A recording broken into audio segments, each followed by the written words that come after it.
کبھی کبھی صحیح راستہ کھو جانے پر ہم بہت گہرے اندھیرے میں گر جاتے ہیں کہ واپسی بالکل ناممکن لگتی ہے، مگر یہ خیال کہ یہ راستہ ٹھیک نہیں،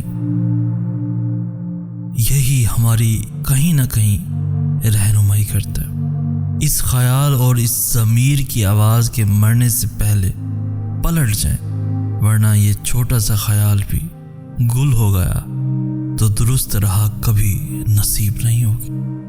ہم پر سب سے زیادہ حق ہمارے رب کا ہوتا ہے، ہم نے اس کے ساتھ اپنے تعلق کی فکر کرنی ہے، باقی ہر چیز، ہر معاملہ وہ مالک دیکھ لے گا۔ وقت نے گزر ہی جانا ہے آخر، وہ کہتے ہیں نا، لمبی ہے غم کی شام مگر شام ہی تو ہے۔ یہ زندگی جب عارضی ہے تو اس کے رنج و عالم بھی عارضی ہی ہیں۔ خود کو ہلکان کرنے سے کچھ نہیں ہوگا، اس رب پر یقین رکھیں، اس کی رضا کے راستے پر چل دیں، وہ سب ٹھیک کر دے گا۔ اگر حضرت ابراہیم علیہ السلام کو آگ سے بچایا گیا تھا تو تمہیں بھی بچایا جائے گا۔ اگر حضرت موسیٰ علیہ السلام کے لیے راستہ بنا تھا تو تمہارے لیے بھی بنے گا۔ ان کا رب بھی وہی تھا جو تمہارا ہے، لیکن فرق یہ ہے کہ تم یقین کے ساتھ صبر نہیں کرتے۔ اللہ کے راستے پہ اس کی مدد آتی ہے، مگر صبر کرنا ہوگا، ہر حال میں سجدہ کرنا ہوگا۔ وہ تمہیں ہمیشہ وہ عطا کرتا ہے جو بہترین ہو۔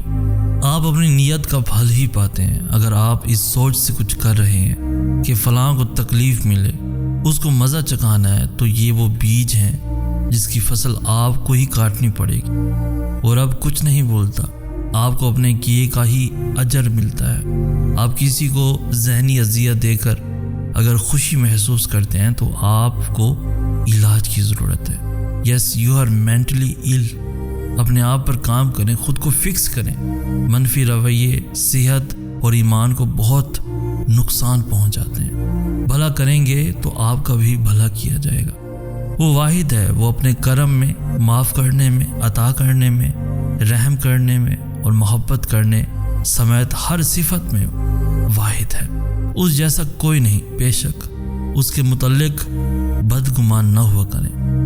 یہ یقین رکھیں کہ اگر وہ مانگنے کی توفیق دے رہا ہے، اگر وہ تہجد کے سجدوں تک لا رہا ہے تو وہ دعائیں قبول بھی کرے گا۔ بس اس کی خاطر تزکیہ نفس کریں، اس کی بنائی حدود میں رہیں، اور پھر دیکھیں وہ سب کر دے گا آپ کی خاطر۔ صبر کی سیڑھی جتنی بھی لمبی ہو، لیکن یہ تمہیں وہاں پہنچا دے گی کہ تم خود اپنے نصیب پر شکر کے سجدے کرو گے۔ تمہاری یہ صبر بھری آہیں اور سسکیاں ایک روز خوشی کے آنسوؤں میں بدل جائیں گی۔ اس رب کو راضی کرنے کی فکر کرنے والوں کی باقی فکریں وہ رب سنبھال لیتا ہے۔ میرے پاس کچھ نہیں ہے اس رب کے سوا۔ مجھے نہیں پتا میرا مستقبل کیا اور کیسا ہوگا، میں کب کہاں ہوں گا، کس کے ساتھ ہوں گا، مجھے نہیں پتا۔ اندھیری وادی میں چل رہا ہوں، مگر ایک بات بتاؤں، کوئی ہے جو مجھے چلا رہا ہے۔ میں اپنی زندگی کے جس مقام میں، جس تاریک سانس لیتے ہوئے یہ سب بتا رہا ہوں، مجھے یہاں وہ میرا بادشاہ لایا ہے۔ میرے پاس بس اس کا تعارف ہے۔ وہ مہربان، رحیم، کریم، سننے والا، جاننے والا، سب یاد رکھنے والا اور بے تحاشا محبت کرنے والا رب ہے۔ اور اس تعارف کے بعد میں بس اتنا جانتا ہوں کہ وہ مجھے تنہا نہیں کرے گا۔ مجھے دعائیں اس نے سکھائی ہیں، میرے دل کی طرب اور سجدوں کے آنسوؤں سے وہ واقف ہے، تو پھر وہ مجھے دے گا سب، چاہے جتنا اندھیرا ہے۔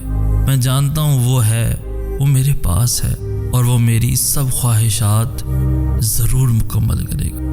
وہ میرا بہت پیارا مالک، اور مجھے اس سے محبت ہے۔ آزمائش تب شروع ہوتی ہے جب کوئی چیز جان سے زیادہ پیاری ہو جاتی ہے، جب اس چیز سے خود سے بھی زیادہ محبت ہو جاتی ہے۔ پھر اللہ اس محبت کا امتحان لیتا ہے کہ آخر اس چیز کے لیے تم کتنا صبر کر پاتے ہو، کس جنون کی حد تک پہنچ پاتے ہو، اور سب سے بڑھ کر یہ کہ کیا تم اللہ کی رضا میں راضی رہ پاتے ہو۔ اللہ کو تمہاری عبادتوں کی ضرورت نہیں ہے، اس کی عبادت کے لیے سارا جہاں ہے، وہ تو بس تم سے محبت چاہتا ہے۔ بتاؤ پھر، جس محبت کا وہ حقدار ہے، کیا تم اسے وہ محبت دے پاتے ہو؟ آزمائش تو مختصر سی ہوتی ہے، پھر وہ ہر چیز